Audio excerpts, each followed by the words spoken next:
இயற்கை விவசாயத்துக்கு இன்னும் கொடுக்காரு அதுக்குரிய முயற்சியாக முன்னுரிமை கொடுக்கல. இன்னும் முன்னுரிமை கொடுத்தாலும் நடக்கும்.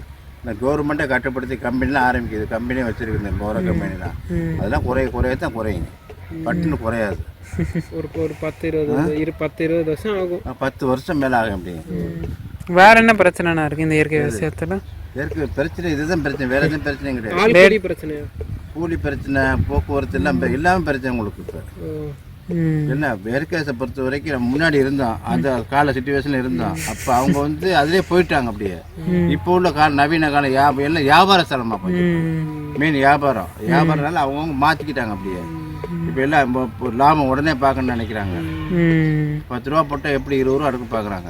10 ரூபா போட்டு 1 ரூபா அடுக்க பார்ப்பாங்களா? நீங்கள் பின்னாடி பண்ணுற மாதிரி ஐடியா இருக்கா? இயற்கை பின்னாடி பண்ணிட்டு பார்ப்பாங்களா? நம்ம அது காலம் தான் பதில் சொல்லும்.